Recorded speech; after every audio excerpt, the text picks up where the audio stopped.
France Maghreb 2. France Maghreb 2, ensemble.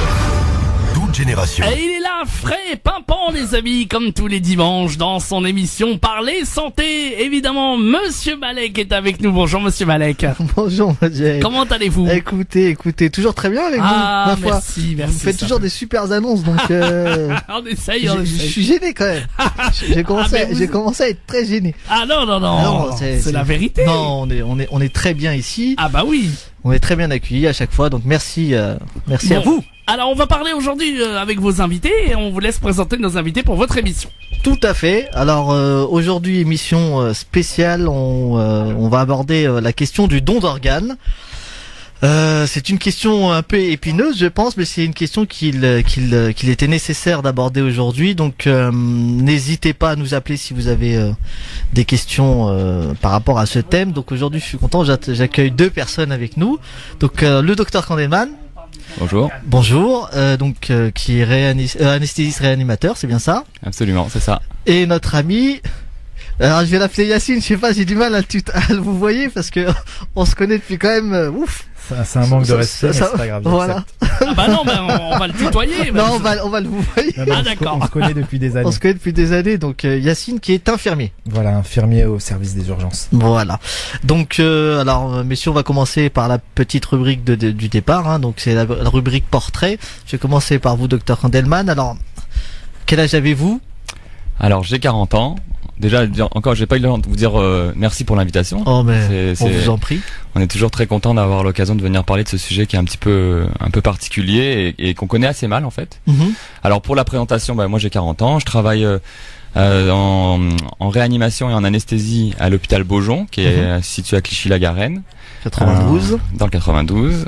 Et puis, je travaille aussi, une partie de mon activité consiste à organiser, s'occuper de l'activité de don d'organes.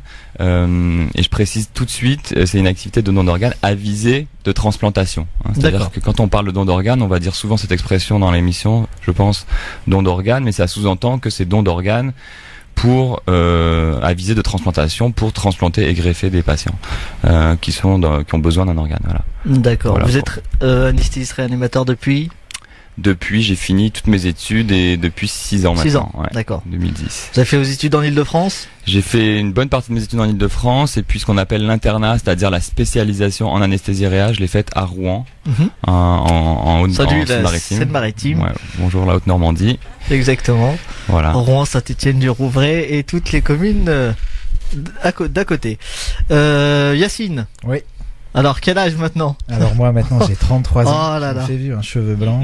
33 ans. Ouais, j'ai 33 ans. Je suis donc infirmier au service des urgences depuis 2011. Ça fait 5 ans. Je suis infirmier en tout depuis 7 ans. Et j'ai intégré les urgences de l'hôpital Beaujon depuis 2011. D'accord. Entre-temps, j'ai partagé ce temps-là. J'ai fait mi-temps aux urgences et mi-temps à la coordination des prélèvements d'organes et de tissus. D'accord. Donc c'est là que vous avez rencontré Dr Kandelman. Exactement. Travailler. Donc vous avez grandi dans le 95? C'est ça. C'est bien ça, à Garges-les-Gonesse. Exactement. Et oui, vous avez fait donc vos études aussi à Garges ou dans ce coin-là ou? Non, même pas. Mes études d'infirmier, je les ai fait à l'Institut de soins infirmiers de l'hôpital Saint-Louis. C'est un des hôpitaux de l'assistance publique. De Paris? De Paris, exactement. Et voilà, j'ai fait mes 3 années d'études. L'infectieux, de mémoire, en tout cas. Maybe. Ça fait longtemps. Ouais, totalement. De toute façon, il y a toujours pas mal de spécialités sur les hôpitaux. On va commencer notre présentation. Alors, la première question qui me vient à l'esprit, c'est alors qu'est-ce que le don d'organes? Si vous pouvez nous donner une petite définition. Ouais. Le don d'organes, c'est le fait de donner un de ses organes afin de pouvoir traiter quelqu'un qui est dans une situation où son organe est défaillant et peut le conduire au décès. Faut savoir qu'il y a de nombreuses pathologies de nombreuses maladies qui conduisent à la défaillance d'un organe, c'est-à-dire au fait que cet organe ne fonctionne plus. Et quand c'est un organe vital, par définition de ce que c'est qu'un organe vital, si l'organe ne fonctionne plus, on meurt. Et donc, pour ces pathologies, pour ces maladies qu'on pourra définir un peu plus tard, la seule solution, dans certains cas, c'est de remplacer l'organe malade. Donc si je prends un exemple, le cœur, on est tous d'accord pour tout le monde sait que le cœur est un organe vital. Et bien dans certaines situations, le cœur se met à battre de moins en moins bien, de moins en moins fort, et le sang ne circule plus correctement, et les gens ne peuvent plus se déplacer, ne peuvent plus fonctionner, sont alités et finissent par mourir de ça. Et dans ces maladies-là, la seule solution, aujourd'hui en 2016, on peut espérer que dans un avenir parfois rapproché, pour le cœur, on est dans une bonne voie pour pouvoir construire un cœur artificiel, mais on n'en est pas là. On n'en est pas loin probablement, mais on n'en est pas là. Et donc, la seule solution pour ces malades, c'est d'avoir la transplantation d'un cœur sain. Et donc, d'où peut venir ce cœur sain ? Eh bien, pour l'exemple du cœur, la seule possibilité, c'est qu'un malade qui est malheureusement décédé dans une situation bien précise, qu'on pourra définir après, qui est la situation de mort cérébrale, qui est une situation où on est mort, parce que le cerveau est mort, mais où les organes continuent de fonctionner. Et on essaiera d'expliquer un petit peu comment on peut arriver à cette situation-là. Mais dans cette situation-là, eh bien, on peut être amené, pour la personne qui est décédée, malheureusement, elle peut être amenée à donner ses organes si elle ne s'était pas opposée de son vivant à ce don d'organes. Et donc, le cœur va être donné et transplanté au patient qui en a besoin. Donc, le don d'organes, c'est ça, c'est donner ses organes quand on est mort. En fait. Comment ça on va dire, ça se gère? Est-ce qu'il y a des équipes dédiées? Est-ce qu'il y a un service de don d'organes? Est-ce que c'est tous les anesthésistes réa qui s'en occupent? Est-ce que c'est tous les infirmiers? Ou est-ce que il y a des équipes formées, spécifiques dans la réalité, dans le concret, ça se passe comment? Alors, c'est un peu tout ce que vous venez de dire. Il y a plusieurs étapes dans le don d'organes. La première étape, c'est d'abord, pour être dans la situation de mort cérébrale dont je viens de vous parler, qui n'est pas la seule situation où on peut donner, parce qu'on peut aussi donner de son vivant, et ça c'est quelque chose de complètement différent, on en parlera après si vous voulez, tout à fait. Mais c'est pour bien séparer les choses. Mais pour ce qui est du don d'organes, quand on est en mort cérébrale, cette situation-là ne peut survenir que dans un service bien particulier de l'hôpital, qui s'appelle le service de réanimation. Pourquoi ? Parce que pour que les organes continuent de fonctionner alors que le cerveau est mort et donc qu'on est mort, eh bien il faut qu'on soit, on dit, branché sur des machines, quoi. Principalement d'ailleurs une machine qui fait respirer. Parce que quand on est mort, sinon on ne respire plus et du coup le cœur s'arrête, d'accord ? Mais en réanimation, les machines font que le cœur continue à battre, les poumons continuent à respirer. Et donc la première étape, c'est de faire ce diagnostic de mort cérébrale, parce qu'on prend pas un patient comme ça pour dire tiens, lui on va le prendre pour qu'il puisse donner ses organes. Non, on prend un patient en réanimation parce qu'on essaie de lui sauver la vie. Mais malheureusement, parfois on n'y arrive pas. Et malheureusement, parfois ces patients qu'on a pris en réanimation pour leur sauver la vie, malgré tout ce qu'on fait, ils passent en état de mort cérébrale dans certains cas. Et donc il faut, dans ces situations-là, le diagnostic de mort cérébrale est fait. Et jusqu'à ce que je viens de vous dire, c'est le travail quotidien des équipes de réanimation médicale, paramédicale, donc infirmière. Ça, c'est notre travail quotidien de réanimateur. Et ça concerne tous les services de réanimation du pays. D'accord. Ensuite, à partir du moment où quelqu'un est diagnostiqué en mort cérébrale, il est donc mort. Eh bien, malheureusement, dans cette situation-là, poursuivre les machines qui le maintiennent ses organes en état de fonctionnement n'a plus d'intérêt, sauf si une procédure de don d'organes peut être engagée. Et donc on va rentrer dans une logique non plus d'essayer de lui sauver la vie, puisque malheureusement ça c'est terminé, il est mort, mais dans une logique de don d'organes, et c'est là qu'interviennent des professionnels de l'activité de don d'organes, que sont Yacine, que je suis en tant que non plus réanimateur mais médecin coordinateur. D'accord. Et c'est ce qu'on appelle les coordinations de prélèvement d'organes. Alors prélèvement d'organes, c'est un terme qui fait déjà un peu plus peur que don d'organes. C'est vrai que c'est notre terme à nous, un peu dans le jargon médical. Parce que prélèvement, ça fait un peu, on va prélever. On va le récupérer sur le corps. Voilà. Mais bon, c'est le terme qui est utilisé, mais on pourrait appeler ça la coordination des dons d'organes, c'est pareil. Et c'est ces professionnels-là qui vont aller voir les familles, qui vont leur expliquer les situations dans lesquelles on se trouve, et qui vont expliquer la procédure de don d'organes si elle a lieu. Voilà. D'accord. C'est génial, en tout cas, vraiment c'est très intéressant et j'invite évidemment tous les auditeurs à nous appeler dès maintenant au standard si vous souhaitez poser vos questions sur le don d'organes, s'il y a des témoignages de personnes qui ont encouragé le don d'organes, évidemment, peut-être des gens aussi qui ont peur de faire ce don d'organes, ou peut-être des gens qui ne veulent pas du tout, et pourquoi, et qu'est-ce qui pourrait faire en sorte que maintenant ils donneraient. Alors en tout cas pour toutes ces questions, vous êtes avec bien entendu deux grands spécialistes, Monsieur Malek, et puis on vous répond. Je rappelle le numéro de téléphone pour nous joindre, 0892 23 99 50, étoile est le choix numéro 1 pour parler du don d'organes, pour vos témoignages, pour vos questions. Vous pouvez aussi nous interpeller sur Snapchat également. Vous tapez France Maghreb 2, vous rentrez dans la story et là vous nous posez votre question et Monsieur Malek se chargera du Snapchat évidemment pour vous répondre. Mais vraiment, on a vraiment envie de savoir, est-ce que vous avez envie de faire votre don d'organes ou pas, et nous dire exactement pourquoi et en parler avec nos médecins qui sont là aujourd'hui. 0892 23 99 50. Je sais que le sujet est un peu tabou pour certains. Tout à fait. Voilà, posons le sujet sur la table. Dites-nous ce que vous en pensez. Videz votre cœur, comme on dit. C'est le cas de le dire. Et vraiment, dans beaucoup de témoignages, que vous soyez d'ailleurs en Paris ou en province, voilà, venez nous parler de ce sujet qui est très très très intéressant. En tout cas, et aujourd'hui, et débattre de ce sujet avec les médecins qui sont avec nous. Le don d'organes, 0892 23 99 50. Et je rappelle également que les auditeurs qui veulent rester anonymes peuvent rester anonymes. Et surtout, voilà, dites-nous si vous allez donner ou pas, vous, pour votre le don d'organes. Est-ce que parlez-nous-en, et puis dites-nous pourquoi. Dites-le nous sans aucun problème. On est là et on vous écoute sur Snapchat aussi. Je vous le rappelle, France Maghreb de tout attaché. Mais priorité évidemment à vos appels au standard, 0892 23 99 50. Allez, je compte sur vous, chers auditeurs. On va revenir, messieurs, dans un instant, avec peut-être les premiers appels des auditeurs qui vont bien entendu se manifester. Et puis on vient derrière. 0892 23 99 50. À tout de suite.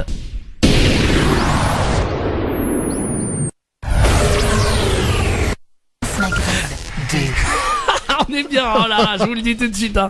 Bienvenue tout le monde dans l'émission Parler Santé avec Monsieur Malek, avec nos médecins qui sont là aujourd'hui. On parle du don d'organes. On va faire un petit tour du côté du Snapchat évidemment, hein. France Maghreb de tout attaché pour vos questions, vos témoignages et puis surtout vos appels au standard 0892 23 99 50, étoile est le choix numéro 1. Et je suis très content parce qu'on a déjà une première auditrice qui veut nous parler justement sur l'antenne. Elle s'appelle Béatrice, je crois, de Paris 10e. Béatrice, bonjour. Oui, bonjour. Bonjour Béatrice. Alors, merci de faire ce type d'émission, parce que c'est vrai que la question du don d'organes, c'est quelque chose qui m'intéresse beaucoup, un thème sur lequel je suis très responsabilisée, et j'aimerais poser une petite question donc à ces professionnels que je trouve vraiment très courageux. Merci. Je voudrais leur poser la question suivante. C'est vrai que l'objectif du don d'organes, c'est un objectif extrêmement noble. Et moi je suis très admirative, mais comment personnellement les professionnels vivent-ils ce genre de situation?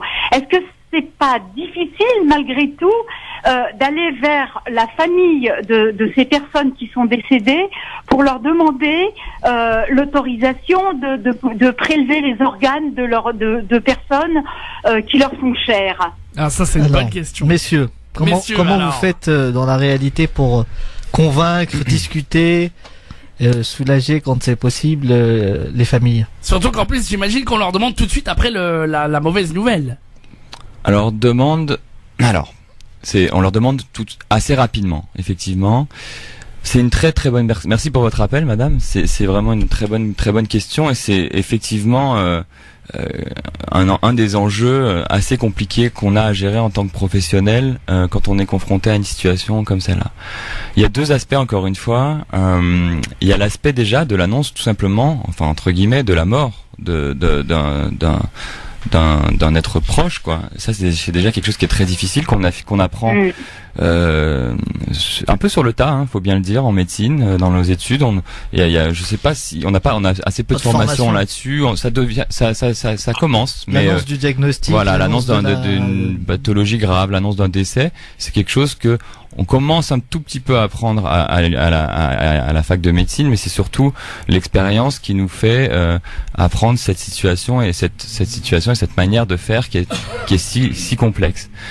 Oui. Et puis effectivement, une fois qu'on a annoncé cette mort, et qu'il faut bien la faire comprendre d'ailleurs, parce que c'est une mort un peu particulière, puisque contrairement à l'imaginaire de la grande majorité des gens, le mort continue à respirer et continue à être chaud, et finalement a le même aspect que quelqu'un qui est dans le coma ou qui est endormi. Alors certes, il y a des machines, mais donc il y a toute cette première partie qui est très complexe.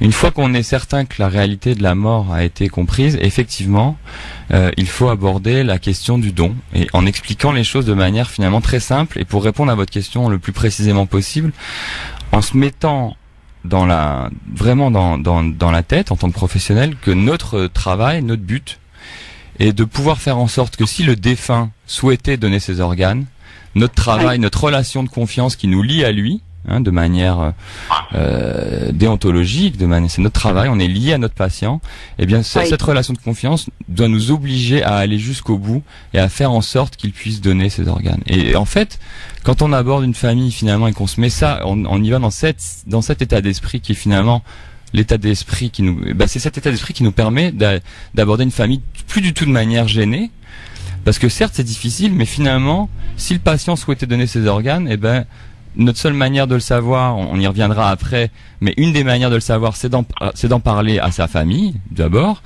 et puis pour nous c'est d'aller jusqu'au bout. Et finalement pour ceux qui souhaitent donner, il faut y aller, quoi. Et donc c'est dans cet état d'esprit. Et d'ailleurs ceux qui ne souhaitent pas donner, pareil, mais il faut qu'on le sache. Et du coup on est dans un état d'esprit très très neutre finalement. Et notre travail c'est de savoir si il souhaitait donner, et deux, de faire en sorte qu'il puisse le faire s'il le souhaitait. Ah oui. D'accord. Et je peux me permettre de poser une autre petite question. Allez-y, bien sûr. Quel sera alors j'ai compris qu'il y a donc un personnel médecin et un personnel infirmier, et quels vont être les rôles respectifs du médecin et de l'infirmier? Allez, on va poser la question à Yacine, tiens d'ailleurs. Alors, bonjour madame. Donc pour répondre à votre question, le rôle du médecin et de l'infirmier, c'est un rôle qui est très complémentaire. Dans un premier temps, comme le docteur Kandelman le disait, le patient qui arrive en réanimation, on fait tout dans un premier temps pour lui sauver la vie. Si malheureusement, malgré tous les soins prodigués, on n'y arrive pas et qu'on entre dans un état de mort encéphalique, donc dans une procédure de don d'organes, là, il y a un autre médecin et l'équipe de coordination de prélèvement d'organes qui entre en jeu. Cette équipe réunit énormément d'informations sur le patient pour voir s'il pourrait être éligible à un prélèvement, avant d'essayer d'aller voir des familles pour leur parler de cette problématique. Et il faut être sûr. Voilà, exactement. On peut pas se permettre d'aller les voir et que finalement, non, on s'est trompé parce que il a un antécédent ou il a telle pathologie qui fait qu'on ne peut pas aller jusqu'au prélèvement. Donc le rôle du médecin réanimateur, du médecin coordonnateur et des infirmiers qui s'occupent de la coordination prélèvement d'organes, c'est vraiment un rôle très complémentaire. Peut-être juste pour compléter ce que vient de dire Yacine, dans la réalisation de l'entretien avec les proches, c'est-à-dire au moment où on va voir la famille pour lui expliquer la situation, là aussi les rôles sont très complémentaires. Évidemment, il n'y a pas une seule manière de faire un entretien comme celui-là, mais ce qu'on essaie de faire, c'est au rôle du médecin réanimateur d'annoncer le décès. Puisque finalement, le décès, c'est finalement l'aboutissement de ce qu'on a essayé de faire et qu'on n'a pas réussi, mais qui était la prise en charge de ce malade. Et donc le réanimateur qui a pris en charge ce malade et cette famille, qui les a déjà rencontrés au préalable d'ailleurs en général, pour leur expliquer l'évolution de la pathologie, de la maladie, c'est ce réanimateur qui les rencontre pour leur dire voilà monsieur, madame, malheureusement on a le regret de vous annoncer la mort de votre proche, on n'a pas réussi à le réanimer. Et puis Oui. Une fois que cette mort, alors ça je vous le dis, je vous le fais en 2 secondes, mais bien entendu, bon, il y a des formes, il y a une manière de faire. Mais une fois que ceci est fait, dans un deuxième temps, et j'insiste bien dans un deuxième temps, c'est-à-dire que tout à l'heure on disait qu'on le fait dans la foulée. Oui, on le fait dans la foulée, mais c'est pas, on essaie de pas le faire dans les secondes qui suivent. On sépare ces 2 temps parce que c'est 2 choses bien différentes. On va rencontrer de nouveau cette famille une fois qu'elle aura intégré cette triste réalité, après avoir été rendre visite à leurs proches dans la chambre, par exemple. Enfin, en tout cas, on leur laisse du temps. Eh bien, on va devoir aborder la thématique de la possibilité du don d'organes. Et en général, ça, c'est plutôt le rôle de l'infirmier coordinateur qui est professionnel du don d'organes et qui va aborder, en présence du médecin réanimateur, hein, parce qu'encore une fois, c'est une histoire de complémentarité, mais qui va aborder la question du don d'organes. Oui. Eh ben voilà, Béatrice, pour votre question qui est vrai que c'est pas évident. Merci beaucoup pour toutes ces informations et moi je voudrais dire bravo à ces médecins et ces infirmiers parce que la cause est vraiment très noble. Merci à vous. Merci à vous, Béatrice. À très bientôt et merci de votre appel, évidemment. À bientôt. Au revoir, Béatrice, qui nous appelait de Paris 10e. Et vous aussi, d'ailleurs, vous voulez parler du don d'organes. Est-ce que vous avez eu l'occasion d'avoir à ce qu'on vous pose la question de donner des organes? Est-ce que vous-même vous direz oui, vous direz non? Vous voulez nous en parler? Vous voulez, bien entendu, nous parler de ce don d'organes? Des questions aux médecins, comme cette auditrice Béatrice. Eh bien, n'hésitez pas. Je sais que c'est pas toujours évident d'en parler, mais on peut rester aussi tout à fait anonyme. Le numéro du standard, je vous le rappelle, 0892 23 99 50. Étoile est le choix numéro 1. On en parle ensemble, on débat, évidemment, avec tous nos médecins, nos 2. Il y a médecin et infirmier, évidemment, et Monsieur Malek qui est là aussi. Alors, Monsieur Malek, avant d'aller sur le standard au 0892 23 99 50, y a-t-il peut-être des commentaires sur Snapchat? Pas encore. Pas encore. Bon, bah alors les gens sont timides sur Snapchat aussi, mais vous inquiétez pas, ça va venir petit à petit. On a confiance, comme cette auditrice Béatrice qui nous a appelé. Ben vous aussi, que vous soyez d'ailleurs à Paris ou en province, on compte sur vous pour témoigner, parce que nos témoignages, vos témoignages sont bien à l'antenne pour évidemment aider à cette émission. 0892 23 99 50, étoile est le choix numéro 1. On continue, oui, tout à fait. Alors moi j'avais une question au niveau des chiffres. Est-ce que vous avez des chiffres à nous donner par rapport à ce qui se fait en France au niveau du don? Les chiffres finalement ils sont importants dans la mesure où ça permet de comprendre pourquoi se positionner soi-même est important, puisque on est dans une situation où il y a plus de patients qui attendent des organes que de patients qui donnent des organes. Et c'est la problématique. C'est une des problématiques. C'est-à-dire que si finalement on n'avait pas besoin d'organes pour une raison ou une autre, qu'on arrive à traiter les maladies de manière différente, ou alors qu'on arrive à faire des organes artificiels, on serait peut-être probablement pas là pour parler de ça aujourd'hui. Les chiffres, c'est grosso modo, je les ai, c'est à une dizaine près, hein, mais il y a entre 5300, à peu près 5500 transplantations par an. Donc, c'est-à-dire qu'il y a entre 5500 patients qui avaient une maladie d'organes en phase terminale et qui ont été transplantés, qui ont permis de récupérer une vie avec une bonne qualité de vie. Mais ces 5500 patients faisaient partie d'un groupe beaucoup plus large qui sont les patients en attente. Et ces patients en attente, ils sont de l'ordre d'à peu près entre 13 et 17 000.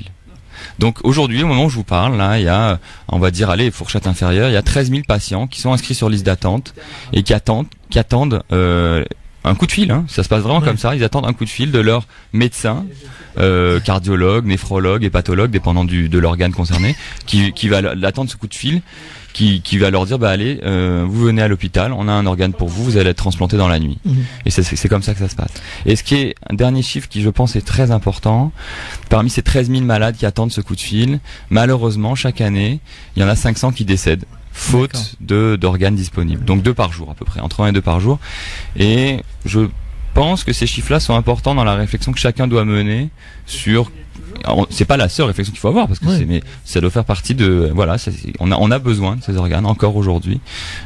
Et quels sont les organes les entre guillemets les plus demandés?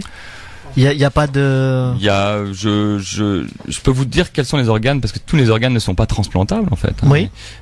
Quels organes sont transplantables? Alors c'est des organes vitaux. Qu'est-ce qu'on transplante? C'est le cœur, les poumons.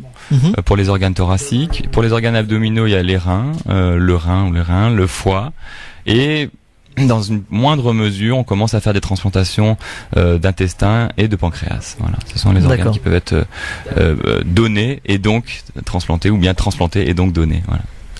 Et alors le plus grand nombre qui est touché, excusez-moi, pour répondre à votre question, le plus grand nombre qui est touché parce que c'est des pathologies qui sont très fréquentes.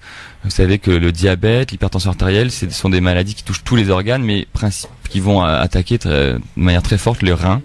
Et donc il y a beaucoup de patients qui sont en insuffisance rénale. Alors le rein est un peu particulier puisque il existe un traitement de ce qu'on appelle de suppléance. C'est-à-dire que c'est un organe vital, on peut pas vivre sans fonction rénale, mais on a inventé une machine qui s'appelle la machine de dialyse qui permet en étant branché plusieurs fois par semaine sur cette machine, de nettoyer le sang et de faire le travail du rein. Alors ça présente plusieurs inconvénients, bien sûr. Un, il faut être dialysé 3 fois par semaine, comme je vous l'ai dit, c'est-à-dire à chaque fois 4 heures. Et puis 2, on sait que malgré tout, ça continue d'abîmer les autres organes. Et le vrai traitement en insuffisance rénale terminale, le traitement optimal, on va dire plutôt, c'est la greffe. Et donc, pour répondre à votre question, le nombre de transplantations qu'il y a en plus grand nombre, c'est la transplantation rénale. Pourtant, le rein, on peut vivre juste avec un seul. Alors, on peut vivre avec juste un seul rein, parce que vous savez qu'on a 2 reins, vous avez raison de le rappeler. Et on peut vivre très bien avec un seul rein. Et c'est la raison pour laquelle tout à l'heure, je vous disais qu'il y avait d'autres situations dans lesquelles des organes pouvaient être donnés. C'est la situation qu'on appelle le don du vivant. C'est-à-dire que dans certaines situations, on peut donner des organes alors qu'on est vivant. Et quelle est cette situation? C'est les organes qui sont doubles. C'est-à-dire que on peut donner un rein à un proche. C'est comme ça que c'est défini par la loi. Ça doit être un proche. Alors la définition de proche, elle est très très vague maintenant parce que comme la société a beaucoup évolué, jusqu'à il y a quelques années, les proches c'était les parents, les frères et sœurs et les enfants. Maintenant, est un proche quelqu'un avec qui on peut prouver une union forte, même un ami, depuis plus de 2 ans. Et donc on peut donner un de ces reins si on est compatible sur le plan du groupe sanguin, sur tout un tas d'arguments biologiques. On peut donner un rein de son vivant. Et effectivement parce que ça ne met pas en jeu la vie de celui qui donne. D'accord. Non mais c'est intéressant. Je pense qu'on va commencer à aborder les questions, je dirais pratiques, c'est-à-dire comment vous faites aujourd'hui. Est-ce que moi quand j'entends don d'organes, oui Moudjahid. Allez-y, finissez. Non mais on va aborder la question, je pense, de tout ce qui est religieux, parce que quand on parle de don d'organes, je pense que vous devez avoir ces réflexions de c'est interdit dans toutes les religions qui existent. Alors on va voir ensemble comment vous faites. Ensuite, je pense qu'il est intéressant de savoir. On a discuté avant, quand on a préparé cette émission, d'une loi que je pense peu de gens savent et qu'il est plus qu'important de donner, même pas de rappeler, mais de donner et de marteler, parce que même moi j'ai été choqué quand j'ai entendu ça pour la première fois. Donc Moudjahid, est-ce que tu veux qu'on prenne quelqu'un? Tout à fait, on va prendre des auditeurs évidemment qui sont présents en tout cas, et ça nous fait vraiment plaisir. Continuez à témoigner.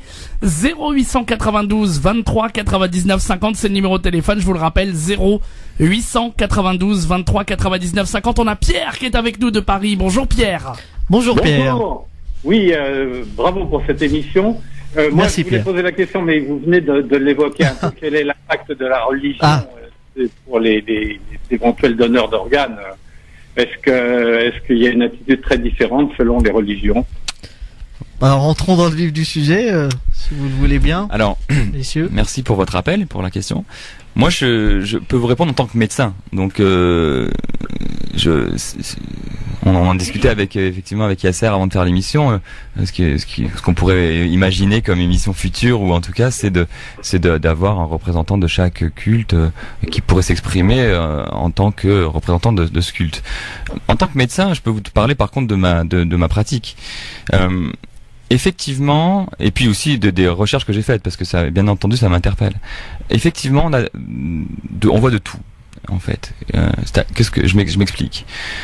On voit des familles qui s'opposent, enfin qui expriment un refus de dons, en prenant comme motif de refus la religion, et ce pour toutes les grandes religions monothéistes qu'on connaît en France. J'ai en mémoire des familles qui me disaient il est telle religion et donc tout simplement il n'aurait pas souhaité donner ses organes. Et j'ai ça en mémoire pour encore une fois plusieurs religions. Mais j'ai aussi le contre-exemple, c'est-à-dire que on est confronté à des familles, on est amené à prendre en charge des familles plutôt dont le proche est pratiqué une religion, musulman, juif, chrétien, et qui étaient des donneurs d'organes. Et du coup, effectivement, ça interpelle. C'est-à-dire, on se dit, mais quelle est la position finalement de la religion? Alors, en tant que médecin, avec Yacine, on s'est intéressé à ça, on a fait le tour, et finalement, là, une réponse, mais qui est très vague, hein, mais c'est que finalement, aucune des religions monothéistes pratiquées en France ne s'oppose au don d'organes. C'est bien de le dire, hein. Toutes les religions, c'est le cas de le dire. C'est-à-dire toutes les religions. C'est bien de le dire. C'est bien de le dire. C'est bien de le dire. Après, il faut dire deux choses dans la foulée. Il faut dire que finalement, et là encore une fois, je le dis tout à fait de manière modeste en tant que médecin, mais les textes fondateurs de chaque religion n'avaient pas prévu qu'on pourrait faire cette prouesse médicale qui est celle de la transplantation. Et donc, on est, comme pour beaucoup de situations en ce qui concerne la religion, dans de l'interprétation des écrits. Et ces interprétations, elles peuvent être multiples. Et au même titre que je vous disais que en tant que famille et proches qu'on a rencontrés, on avait vu un peu de tout, et ben même au niveau des représentants religieux, on peut entendre un peu tout et son contraire, je vous dirais. Pour ce qui est par exemple de la religion musulmane, j'ai discuté avec des imams qui me disaient ah non, on peut pas parce que telle raison, et là je vous me permettrai de ne pas rentrer dans les détails parce que je les connais pas bien, c'est pas mon. Et puis d'autres imams qui me disaient si au contraire, si ça peut sauver la vie de quelqu'un, c'est autorisé. Et à mon niveau, je m'arrêterai là, mais je peux vous dire que ce que j'ai retenu, moi ce que je retiens, c'est que face à une famille qui m'oppose la religion comme motif de refus, je sais que je peux m'autoriser, je peux comprendre ça comme quelque chose de très intime, et c'est ça qu'il faut retenir. Je pense que ça relève de l'intime, la volonté de donner ou pas. Tout à l'heure, notre collègue à la radio disait appelez-nous pour nous dire si vous voulez donner ou pas, mais à la limite, c'est quelque chose de très personnel. Ah oui, et on peut vouloir avoir envie de le dire, mais on peut aussi vouloir garder ça pour soi, et surtout, les raisons qui nous motivent à vouloir donner ou ne pas donner peuvent être multiples, sont très complexes, relèvent de la personnalité de chacun, et finalement, c'est un travail un peu de chacun d'aller faire son travail de recherche, d'aller discuter avec ses représentants religieux s'il y en a, pour se faire sa propre idée. Je sais pas si c'est un travail très personnel qui doit être fait. Moi personnellement, je rejoins le docteur Kandelman sur son point de vue, parce que c'est vrai qu'on a déjà nous été confrontés à l'aspect religieux dans la pratique du don d'organes, et généralement, nous on a nos avis. C'est vrai qu'on a fait quelques recherches modestes, parce qu'on n'est pas théologien dans les différents cours religieux. Mais voilà, nous ce qu'on conseille de faire aux gens, c'est vraiment de s'ils se posent cette question, c'est très bien, parce que nous notre but c'est même pas de pousser les gens au don, surtout pas. C'est vraiment de respecter la volonté du défunt. Et pour respecter ça, ce qu'il faut, c'est que les gens aillent au bout d'eux-mêmes, qu'ils aillent ouvrir le débat, qu'ils aillent parler à leurs différents aumôniers religieux ou autres. Et finalement, comme le disait le docteur Kandelman, la religion au jour d'aujourd'hui, avec ce qui se passe, c'est vrai qu'elle est sur la place publique. C'est même pas, à la base, c'est même pas de l'ordre privé, c'est vraiment de l'ordre intime, comme il le disait. Et vraiment, nous, ce qu'on demande aux gens, c'est de se renseigner sur ce qui est fait, la discipline, pourquoi c'est fait. Après, le choix qu'il soit en faveur du don ou contre le don, il appartient à tout à chacun. Mais ce qui est important, voilà, c'est d'avoir les tenants, les aboutissants, et de prendre une décision avec toutes ces informations. Quant à vous, Pierre, qu'est-ce que vous en pensez, vous, du don d'organes, alors? Moi, j'en pense beaucoup de bien. J'en pense beaucoup de bien, et je suis très content qu'il y ait des émissions pour défendre ça. C'est très intéressant, et j'ai trouvé aussi votre réponse sur la religion qui est très très pertinente. C'est vraiment que c'est un choix personnel, et il faut pas trop mettre la religion là-dedans. Je crois que c'est vraiment un choix personnel. Bravo. Merci beaucoup, Pierre, de votre appel. Merci. À très très bientôt. Vous nous rappelez quand vous voulez, Pierre. À bientôt. Merci, Pierre. Merci beaucoup. Alors moi j'ai une question tout de suite, j'enchaîne, parce que sinon je sais que tu vas nous couper. Oui, allez-y. C'est ça? Une question sur Snapchat, c'est ça? Oui, tout à fait. Alors avant, on rappelait, avant que tu la poses, il n'y a pas de souci. 0892 23 99 50 étoile et le choix numéro 1. Bah ça fait plaisir, on a déjà 2 témoignages sur le don d'organes. On aimerait vous aussi que vous nous appeliez pour nous dire ce que vous en pensez. Est-ce que vous pensez que voilà, vous avez des questions, des interrogations, vous voulez poser le débat, et bien vous nous appelez 0892 23 99 50 étoile et le choix numéro 1. Je rappelle le Snapchat également, vous tapez France Maghreb 2 tout attaché, vous rentrez dans la story, vous rentrez vos commentaires, vos messages, et justement on en a un, monsieur Malek. Alors. Oui, tout à fait, il y a Noémie qui nous demande combien de temps on a pour une transplantation une fois que la personne est décédée. Alors, déjà la première question, merci Noémie pour la question. La première question, c'est combien de temps on a pour un don, parce qu'avant de transplanter, il faut donner. Et ça c'est une très bonne question. C'est un des problèmes auxquels on est confronté, c'est qu'on n'a pas beaucoup de temps, parce que une fois que le cerveau est mort, les autres organes peuvent continuer de fonctionner grâce aux machines et au traitement de la réanimation, mais quand même, le cerveau, c'est le chef d'orchestre de tout ça. Et quand il est plus là pour donner des signaux, les autres organes, ils finissent par s'arrêter, y compris quand il y a les machines qui sont branchées. Et donc, on a quelques heures, en fait, à partir du moment où un patient est en état de mort cérébrale, on a quelques heures pour aller voir la famille, savoir si le patient souhaitait donner et n'était pas opposé au don d'organes, et puis entabler la procédure de don. Une fois que l'organe est donné, que les chirurgiens ont fait leur travail et que l'organe a pu être prélevé, on dit, eh bien on a encore quelques heures, mais il faut aller vite, parce que, et là ça dépend des organes, les organes, une fois qu'ils ont été prélevés, ils supportent très mal le fait de ne plus être dans un organisme, et donc pour le cœur, on a de l'ordre de 4 heures par exemple, entre le moment où le cœur a été pris et le moment où le cœur doit être retransplanté. Les foies, les reins, ça peut être un peu plus long, mais c'est de l'ordre de quelques heures. Voilà. Donc entre le moment où on a quelqu'un qui a une mort cérébrale et le moment où les organes peuvent être donnés, il peut se passer jusqu'à 24 heures.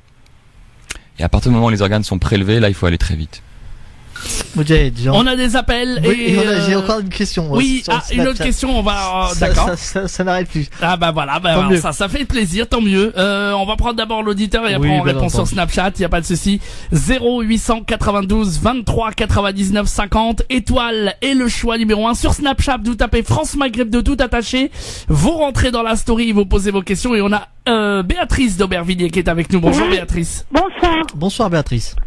Alors, je voulais vous dire, juste pour les organes, si on dit pas qu'on veut les donner, ils les prennent directement. On allait aborder cette question, alors justement, chère Béatrice, par rapport à la loi. Donc on reste normalement, ils enlèvent directement si on dit rien. Alors on va peut-être tout de suite passer à cette fameuse loi. Qu'est-ce que la législation dit si... Est-ce que je ne dis rien, donc c'est bon, ou est-ce que parce que je n'ai rien dit, justement ça veut dire que il y a plusieurs régimes. Bonjour Béatrice, merci d'avoir appelé. C'est vrai que c'est ce que vous dites est finalement pas loin d'être la vérité. En fait, ce qui se passe, c'est que il y a plusieurs régimes de consentement. Il y a plusieurs manières de faire les choses, mais en France, ce qui est la loi, c'est que si un patient qui est en état de mort cérébrale, qui peut être donc dans une situation de donner ses organes, ne s'est pas opposé de son vivant au don d'organes, il est considéré comme donneur d'organes. Je m'explique. Oui. Alors il faut préciser quand même les choses. S'opposer de son vivant, ça veut dire quoi? Ça veut dire exprimer d'une manière très claire qu'on était contre le don d'organes. Et j'en profite pour... Donc ça, c'est la loi. Alors, avant d'expliquer comment on peut s'opposer de son vivant, je voudrais juste expliquer cette loi qui, pour tous les auditeurs qui nous entendent là, qui apprennent probablement l'existence de cette loi, peuvent être choqués. Parce que c'est vrai que ça peut paraître choquant. Finalement, on se dit, attends, mais ça veut dire quoi? Ça veut dire qu'ils nous prennent. Parce que quand je vous ai dit que vous avez presque la vérité, il y a une petite chose sur laquelle je voudrais revenir, c'est quand on dit, ils nous prennent nos organes. C'est une manière de dire les choses, mais c'est pas ils nous prennent, c'est le patient donne. Alors c'est subtil comme je suis d'accord comme nuance, mais c'est important. Et pourquoi il y a cette loi? En fait, la loi elle est basée sur un principe de solidarité. Oui. Je m'explique. Quelqu'un qui est dans une situation de défaillance d'organes vital et qui nécessite une greffe en urgence pour vivre. Et je prends souvent pour donner cet exemple-là parce qu'il est très parlant. Il peut arriver à des patients, à n'importe qui. C'est celle de l'intoxication médicamenteuse ou par des champignons. Hein. On va cueillir des champignons un dimanche parce qu'il fait beau, enfin parce qu'il a plu plutôt la veille, et on croit qu'on les connaît bien et on se trompe et on prend un champignon qui est très mauvais. Eh bien, parfois on peut être dans une situation où ce champignon va attaquer le foie et ça fait ce qu'on appelle une hépatite fulminante. Là, les choses vont très vite pour dans ces situations-là, et on peut se retrouver très vite dans le coma avec un foie qui ne fonctionne plus, et on peut très rapidement évoluer vers une situation de mort. Et la seule solution, c'est d'avoir une transplantation de foie qui va guérir le patient. Si on trouve un foie et on va lui transplanter, le patient va guérir. Donc c'est une situation presque binaire, quoi. C'est soit il y a un foie et on meurt tout de suite et on est sauvé, soit il n'y a pas de foie et on meurt tout de suite. Dans cette situation-là où on est dans le coma, en tant que médecin, il ne viendrait pas à l'idée d'aller s'enquérir, de savoir si cette patiente ou ce patient souhaitait ou ne souhaitait pas recevoir un foie. Il est pour nous évident que il veut recevoir un foie. Et du coup, par extension de ce principe, eh bien, on considère que tout le monde est présumé receveur d'organes, et donc, effectivement, tout le monde est présumé donneur d'organes. C'est ce principe qui sous-tend cette loi qui peut paraître, encore une fois, choquante, mais qui, j'espère, une fois expliquée comme ça, en tout cas nous permet de comprendre un peu mieux pourquoi elle existe. Alors, il faut quand même préciser que... Rapidement, on a 30 secondes. Allez-y. Alors, il faut quand même préciser que, heureusement, on est présumé donneur, sauf si on a donné son refus. Et on peut dire, si on est sûr qu'on veut pas donner, on peut dire je ne veux pas donner mes organes de deux manières. Soit en allant s'inscrire sur le registre national des refus, on tape sur Google registre national des refus, soit, et c'est très important, en parlant à ses proches. On dit à ses proches et on l'écrit, je ne veux pas donner mes organes. Voilà. Moi je le dis pas à mes enfants, mais je veux bien qu'on prenne qu'est-ce qu'on va me prendre, c'est tout. Écrivez-le. Rester avec les choses qui servent plus à rien. Alors justement, écrivez-le. Écrivez-le. Ouais. Et moi je suis athée, mais j'aime tout le monde.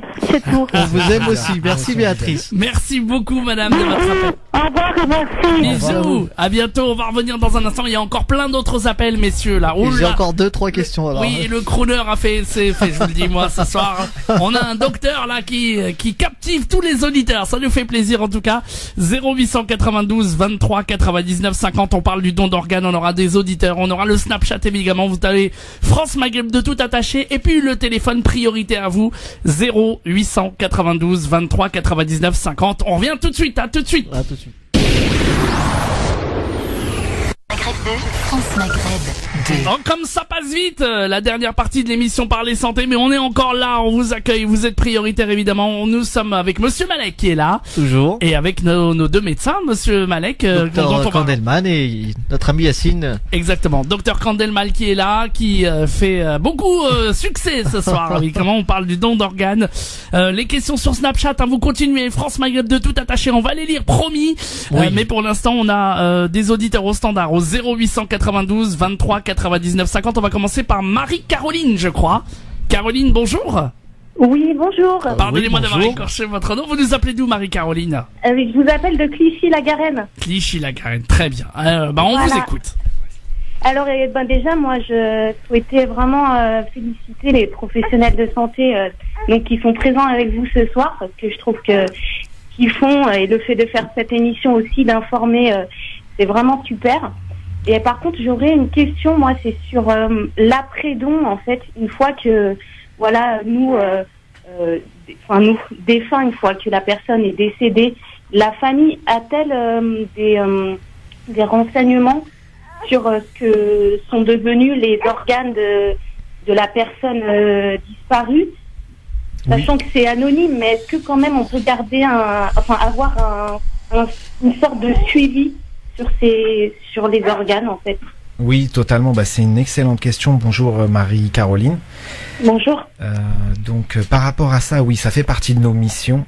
Il y a la prise en charge du patient, du donneur, mais également de ses proches. Et dans la prise en charge, on s'arrête pas seulement à tout l'aspect médical de cette discipline. Il y a également la prise en charge de la famille lorsqu'on est amené à les rencontrer et de faire ce qu'on appelle l'abord du don, savoir si le patient était favorable ou contre le don d'organes. S'ils sont favorables, si le retour favorable nous revient, on leur explique qu'on peut les tenir informés du déroulé de l'intervention, de ce qui se passe au fur et à mesure, dans la mesure du possible. Après, ce qui est très important, c'est que une fois que les organes ont été prélevés, donc transplantés, on peut rester en contact à la demande de la famille ou des proches avec eux pour savoir le devenir des organes. Si la transplantation a été un succès, si les patients qui ont reçu les organes sont toujours en vie. Par contre, voilà, comme vous le disiez, il y a la confidentialité pour éviter qu'il y ait un conflit d'intérêts entre donneurs et receveurs. D'accord. Mais sinon, oui, on peut garder ce contact, soit nous les prévenir et leur dire ce qu'il en est. Des fois, il nous arrive même que les familles de receveurs envoient des courriers. Donc, comme eux aussi sont tenus par l'anonymat, ces courriers sont envoyés à l'Agence de la biomédecine, c'est notre organisme de tutelle. Ils leur sont envoyés. Ces courriers nous sont retournés, du moins aux équipes de coordination qui sont occupées de ce don. Et par rapport à ce qu'avaient décidé les proches et la famille, on leur retourne ce courrier ou non, en fonction de ce qu'ils avaient décidé. Et ça, c'est quelque chose qui peut être fait une semaine après, 6 mois, 2 ans, 10 ans, 20 ans, il n'y a pas de délai parce que tout est archivé, tout est compulsé et il y a toujours ce lien qui est maintenu. Parce que pour le coup, c'est vrai que dans le médical, on est dans l'humain et encore un peu plus dans cette discipline. Et ça, ce travail-là, le fait que vous fassiez un suivi pendant le déroulé de la procédure du don, et vous, en tant que professionnel, vous êtes l'infirmier, c'est ça ? Oui, c'est ça, je suis l'infirmier.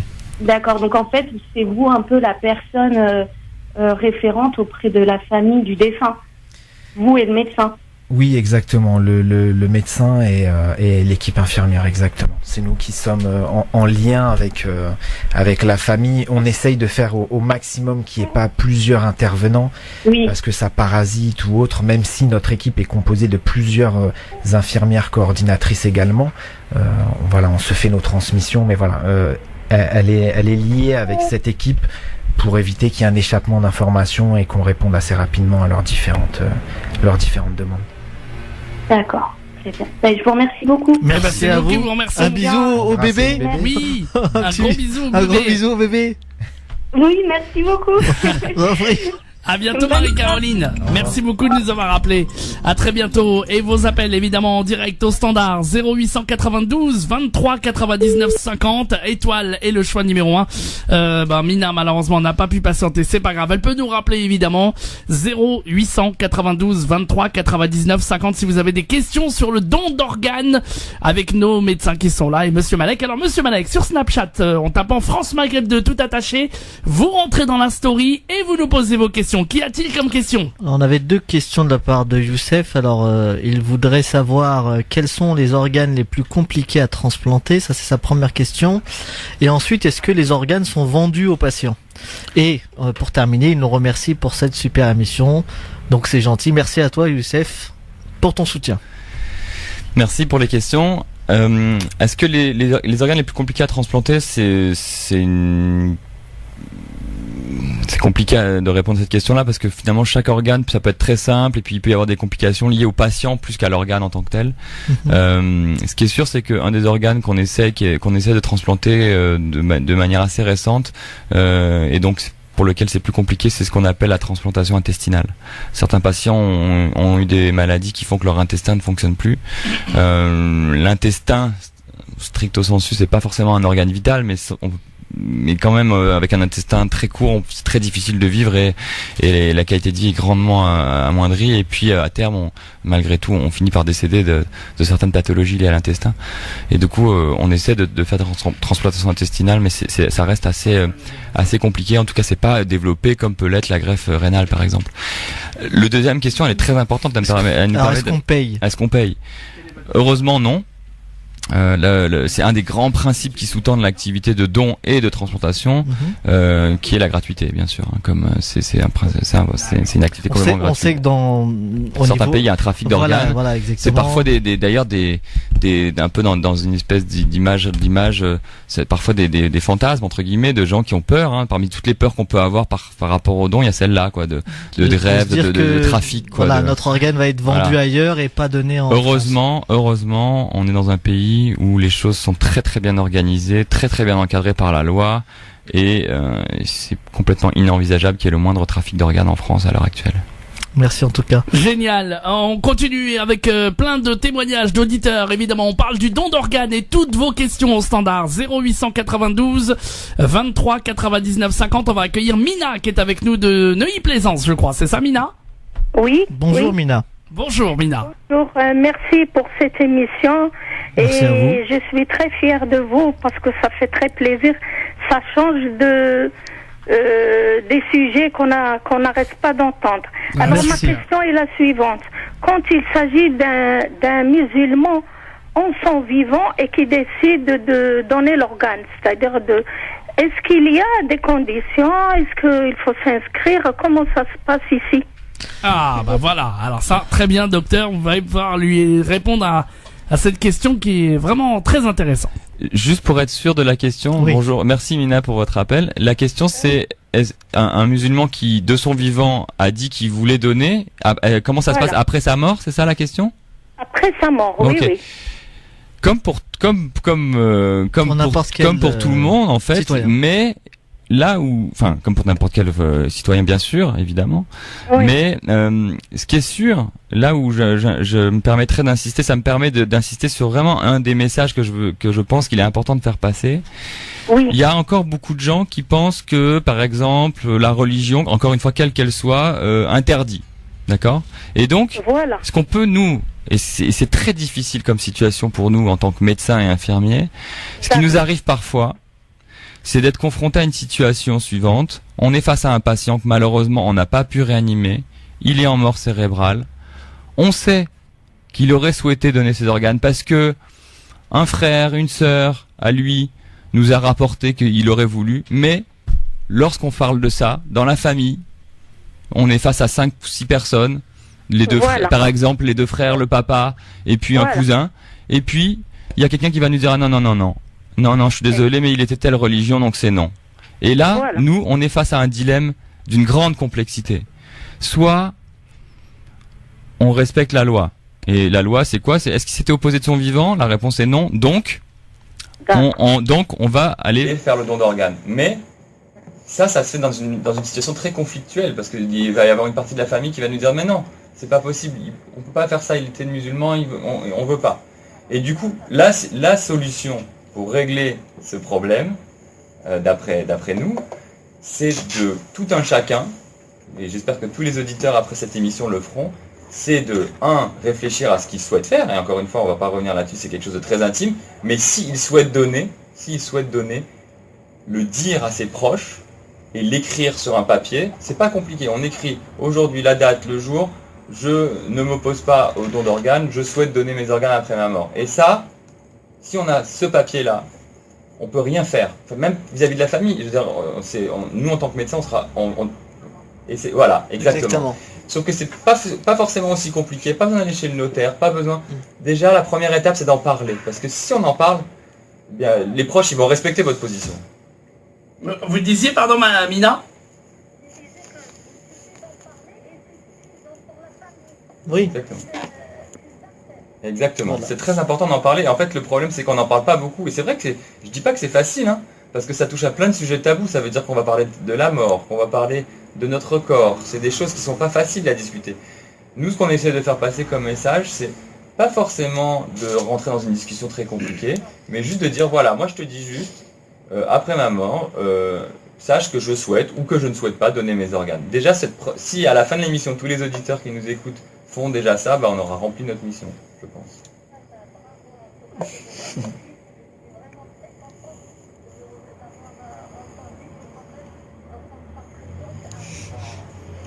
Oui, c'est vrai. Tout à fait. Merci. Merci, à bientôt. Merci beaucoup à l'animateur, monsieur Malek. Non, je pense qu'elle parlait de vous. Non, pas de moi. Voyons. Plaisir. Bien. Alors, en tout cas, allez, il nous reste un peu de temps, on va continuer. Oui, on a quelques questions sur Snapchat. France Maghreb 2. Non, on a surtout quelques questions, quelques points à préciser. Et on fera aussi, bien entendu, votre chronique. On terminera. Par la rubrique 5 minutes pour convaincre. Allez. Alors, on va essayer de un peu de résumer. En tout cas, vu le succès, je pense qu'on vous réinvitera avec plaisir pour une prochaine émission, parce que c'est très intéressant. Alors, si les auditeurs et les auditrices devaient retenir 3 choses concernant le don d'organes.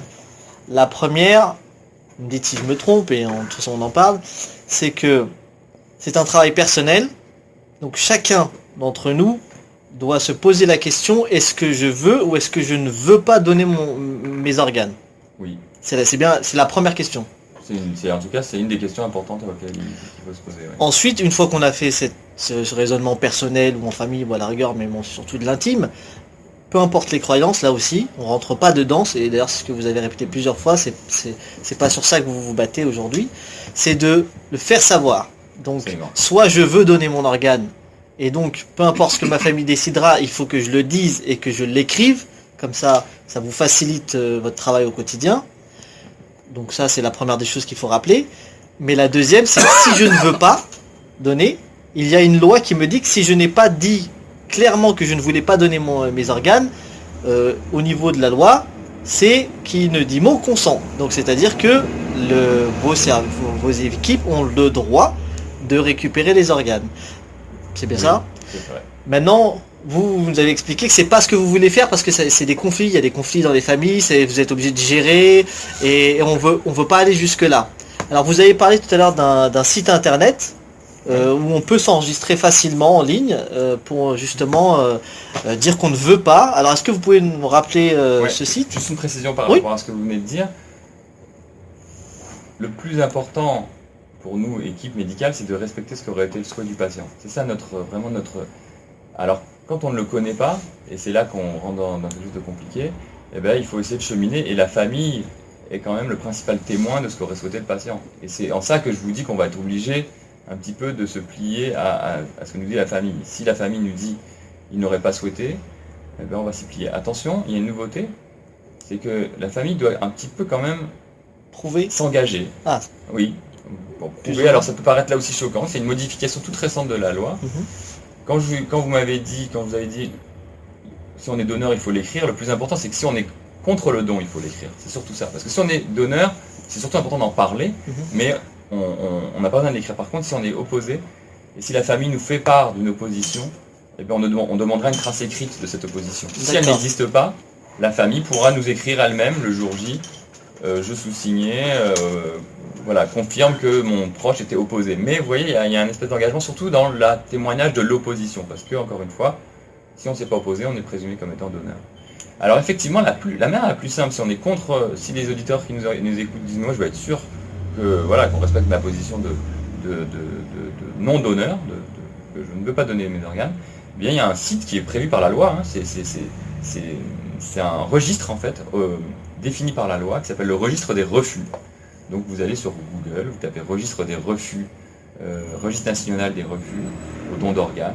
C'est un registre très officiel, géré par le ministère de la Santé, et donc sur lequel vous pouvez vous inscrire très très simplement. Toutes les modalités sont expliquées sur le site, je vais pas les donner ici, je les connais même moi-même pas très bien à vrai dire. Mais ça passe par l'envoi d'une photocopie de la carte d'identité. Et nous en tant qu'équipe médicale, la première étape quand on est face à un donneur potentiel, c'est d'aller interroger ce registre. Encore une fois, c'est défini par la loi, c'est très très rigoureux. Et donc une personne qui est inscrite sur le registre, on ne va même pas voir la famille, la procédure s'arrête là. Et il ne sera pas donneur d'organes. c'est la manière une des modalités de refus, et c'est la principale, à vrai dire. Et la deuxième étant d'en parler à ses proches. Très bien, donc n'hésitez pas en tout cas à faire votre cheminement, vous qui nous écoutez, notamment au cheminement religieux, parce que c'est souvent aussi là où ça peut poser problème. Juste une dernière chose, par rapport au cheminement de chacun, je pense que quand même une des questions dans les multiples discussions qu'on a eues notamment avec Yacine, et avec les dignitaires religieux auxquels j'ai eu l'occasion de parler, une des questions quand même qu'on doit se poser, je pense, qui permet de raisonner, c'est: est-ce que moi-même je serais receveur d'organes si j'étais dans le besoin? Est-ce que j'accepterais? Est-ce que mes valeurs m'autorisent à recevoir un organe?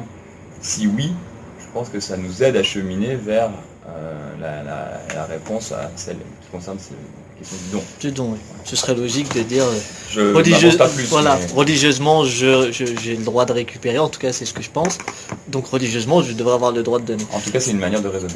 C'est ça exactement, parce que si j'ai 2 minutes... Oui, bien sûr. C'est vrai que quand on parle de don d'organes, on se positionne en tant que donneur, et finalement le don d'organes, nous on voit ça un peu comme une chaîne. Il y a un patient qui arrive, on le traite, on essaye de le sauver, des fois c'est pas possible, et il peut entrer dans cette procédure de don d'organes.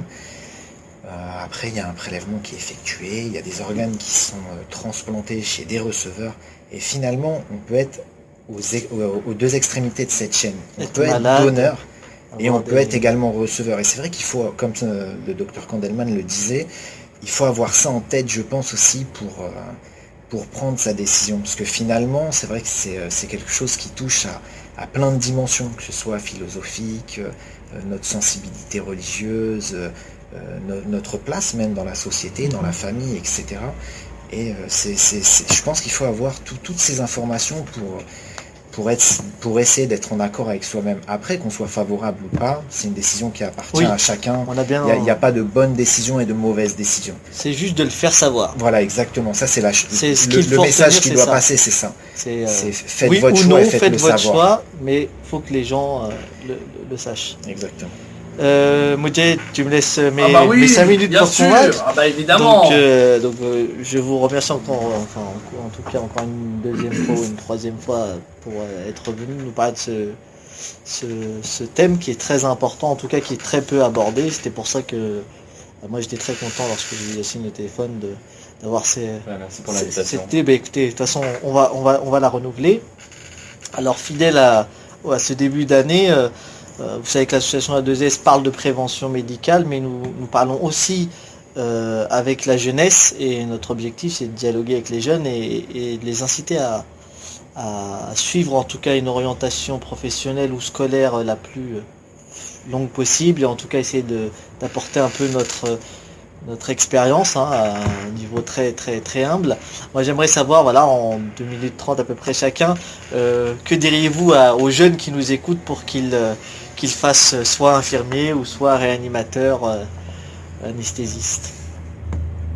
Yacine, on commence par l'infirmier. Ouais, allez, on commence par l'infirmier. En tant qu'infirmier, je dirais qu'on est extrêmement bien payé. C'est déjà mais c'est très bien. Oui. Mais c'est pas vrai. C'est pas vrai. C'est pas pour ça. Non, ce que je dirais, c'est je trouve que c'est un métier, infirmier, mais je mélange tous les métiers de la santé, dedans, aide-soignant, kiné, infirmière, médecin, etc. C'est une discipline où on est dans le don de soi, où on est dans l'empathie, où on est dans l'entraide de l'autre. Et moi j'aime ça, je trouve que c'est une jolie place dans la société, et je pense que pour les années à venir, le grand défi de ce siècle, ça va être le vivre ensemble. Et si on arrive par notre métier à aider les uns et les autres, aider notre prochain, parce que très sincèrement on le fait pas pour l'argent, c'est une bonne chose. Et puis moi, au-delà de ça, j'adore ce métier parce qu'on est constamment dans l'échange, dans l'apprentissage, les pratiques évoluent, et j'aime énormément ça. La science, c'est quelque chose qui me motive énormément. Merci Yacine. Dr Kandelman. Là c'est difficile de passer après Yacine pour essayer de défendre les professions dans le domaine de la santé. Je pense qu'il a dit l'essentiel. C'est vrai que c'est un métier. Le métier de médecin c'est pareil, c'est dans le soin. on est tourné vers l'autre et c'est vrai qu'on se pose pas trop de questions sur l'utilité de notre métier. Quand on se lève le matin, on sait qu'on va se sentir utile. Et je pense que c'est quand même un privilège de pouvoir pratiquer une profession comme ça. Et en ça, le métier de médecin est super. On fait ce qu'on peut pour aider le malade, cas échéant. C'est quelque chose c'est une relation entre le médecin et le malade et le médecin et ses proches qui est très forte. Donc, je dirais que le métier de médecin, ça nous permet d'avoir des relations très fortes avec les gens, de se sentir utile. Pour ce qui concerne le métier de médecin, et malheureusement c'est pas vrai pour les infirmiers, mais en plus il se trouve que c'est important de le dire, c'est un métier qui rémunère bien, donc on est quand même à l'aise dans notre société en tant que médecin, à tous les niveaux, au niveau du regard qu'ont les gens vers nous, du salaire qu'on nous donne, c'est quelque chose que je pense doit motiver les jeunes pour faire ce métier-là, et puis souvent les jeunes, ils peuvent être par contre... peut-être c'est les jeunes qui nous écoutent, ils peuvent se dire ouais mais c'est compliqué, médecine, c'est long, c'est dur. Alors c'est vrai que c'est dur, c'est des études qui sont difficiles, mais malheureusement on connaît des gens qui étaient très motivés qui malgré tout n'ont pas réussi, ça existe. Donc je ne vais pas vous dire si on est motivé on va y arriver, ça serait négliger ces gens-là. Mais en tout cas ça vaut le coup d'être tenté, quoi. Je pense qu'il ne faut pas s'arrêter au fait que c'est difficile parce que beaucoup de gens qui n'étaient pas forcément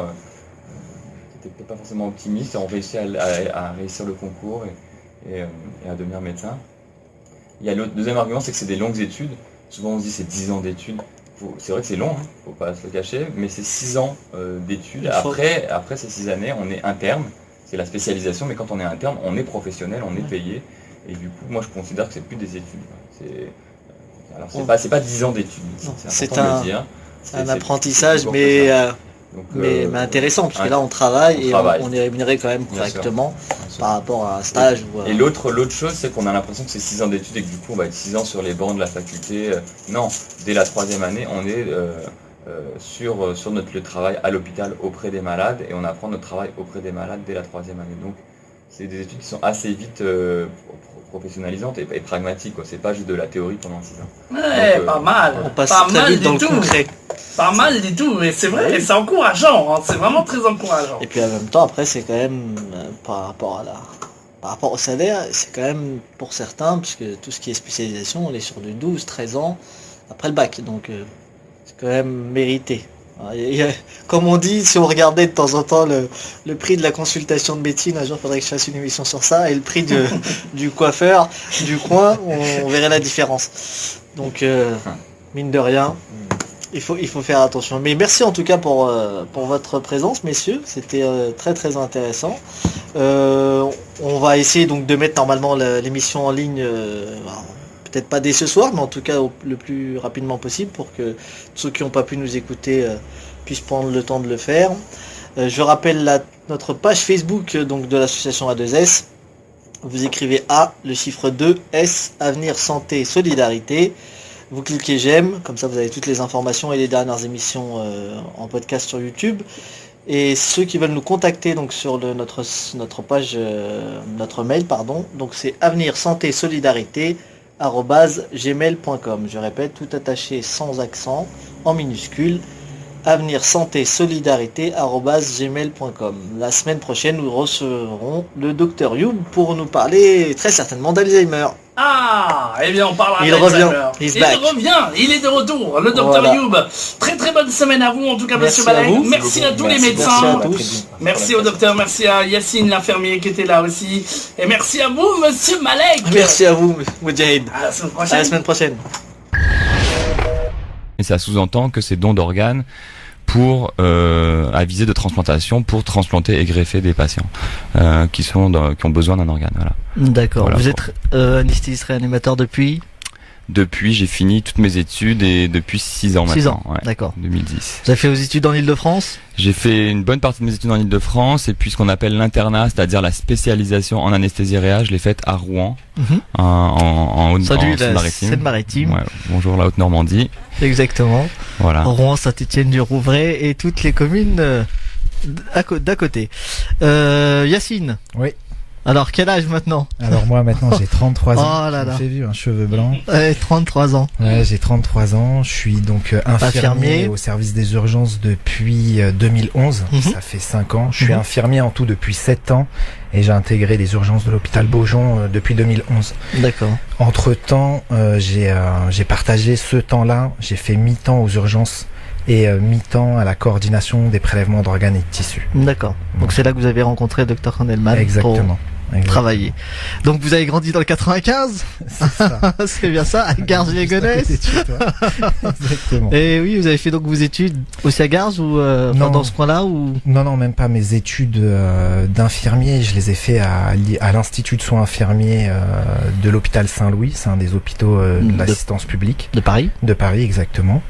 Et voilà, j'ai fait mes 3 années d'études. L'infectieux, de mémoire, en tout cas. Maybe.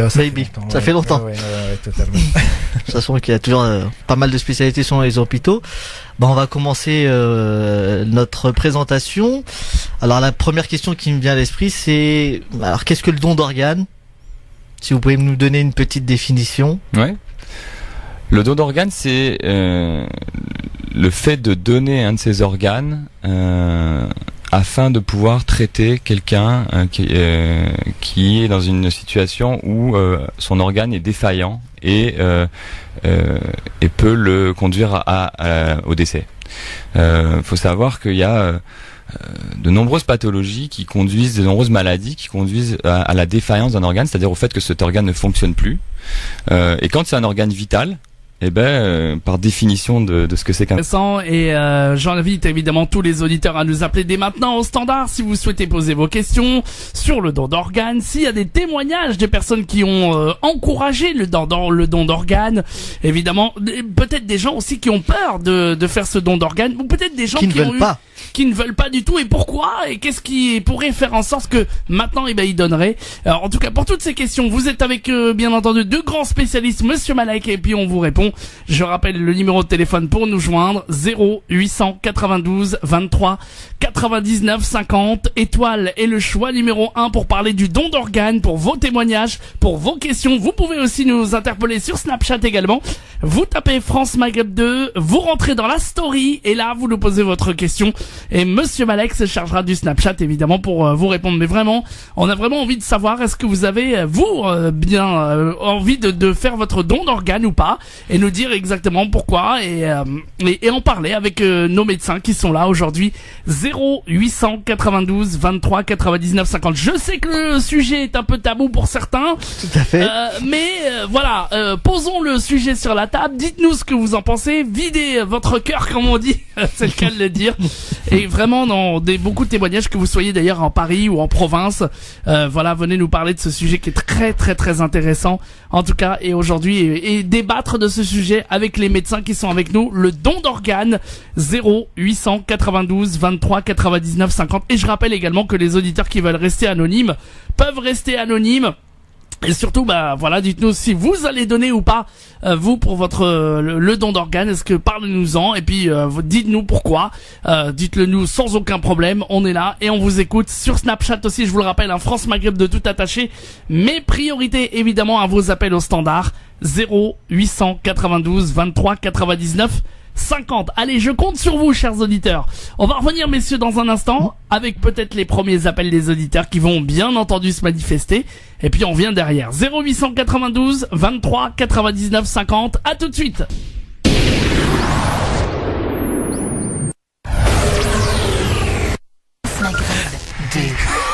On est bien, oh là, je vous le dis tout de suite. Hein. Bienvenue tout le monde dans l'émission Parler. France Maghreb 2, France Maghreb 2. France Maghreb 2, ensemble. Toute génération. Et il est là, frais, pimpant les amis, comme tous les dimanches dans son émission Parler Santé. Évidemment, Monsieur Malek est avec nous. Bonjour Monsieur Malek. Bonjour Monsieur. Comment allez-vous? Écoutez, toujours très bien avec vous. Ah, merci. Vous faites toujours des super annonces, donc on essaye. Je suis gêné quand même. J'ai commencé à être très gêné. Ah non, c'est la vérité. Non, on est très bien ici. Ah bah oui. On est très bien accueillis à chaque fois, donc merci à vous. Alors on va parler aujourd'hui avec vos invités et on vous laisse présenter nos invités pour votre émission. Tout à fait. Alors aujourd'hui émission spéciale, on va aborder la question du don d'organes. C'est une question un peu épineuse, je pense, mais c'est une question qu'il était nécessaire d'aborder aujourd'hui. Donc, n'hésitez pas à nous appeler si vous avez des questions par rapport à ce thème. Donc aujourd'hui, je suis content, j'accueille 2 personnes avec nous. Donc, le docteur Kandelman. Bonjour. Bonjour.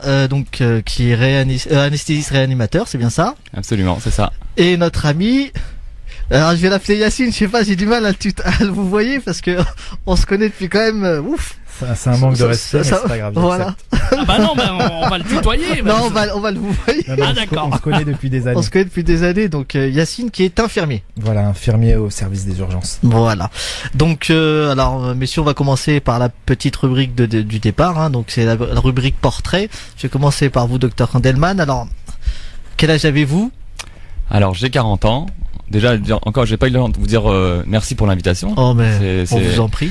On est toujours très content d'avoir l'occasion de venir parler de ce sujet qui est un peu particulier et qu'on connaît assez mal en fait. Mm-hmm. Alors pour la présentation, moi j'ai 40 ans, je travaille en réanimation et en anesthésie à l'hôpital Beaujon, qui est situé à Clichy-la-Garenne.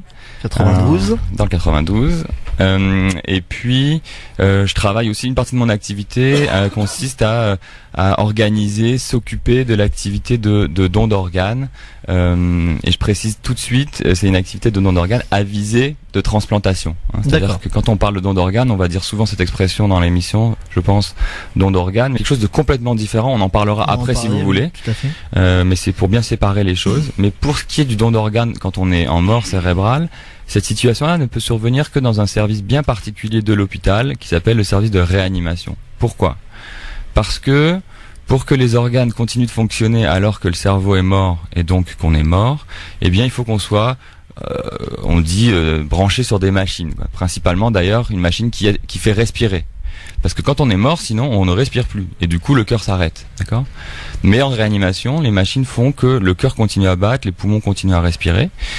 Et donc la première étape, c'est de faire ce diagnostic de mort cérébrale. Parce qu'on ne prend pas un patient comme ça pour dire tiens lui on va le prendre pour qu'il puisse donner ses organes. Non, on prend un patient en réanimation parce qu'on essaie de lui sauver la vie.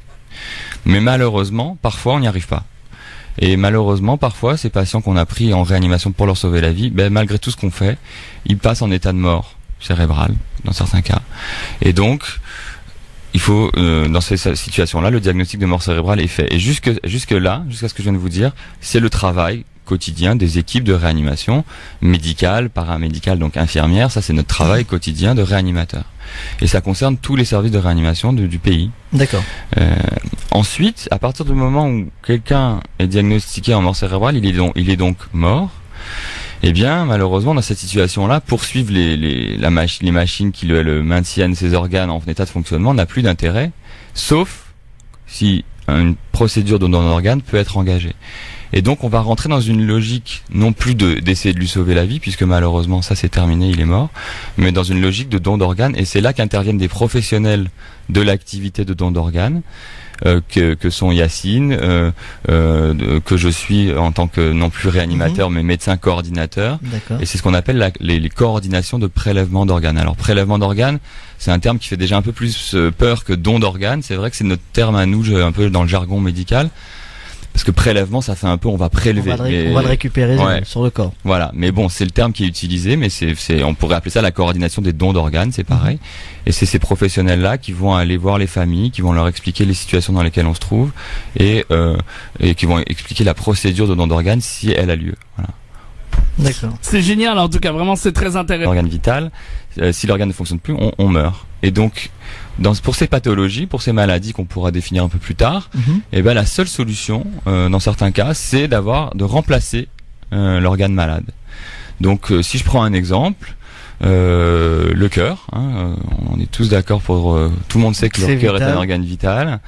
et bien dans certaines situations, le cœur se met à battre de moins en moins bien, de moins en moins fort, et le sang ne circule plus correctement, et les gens ne peuvent plus se déplacer, ne peuvent plus fonctionner, sont alités et finissent par mourir de ça. Et dans ces maladies-là, la seule solution, aujourd'hui en 2016, on peut espérer que dans un avenir parfois rapproché, pour le cœur, on est dans une bonne voie pour pouvoir construire un cœur artificiel, mais on n'en est pas là.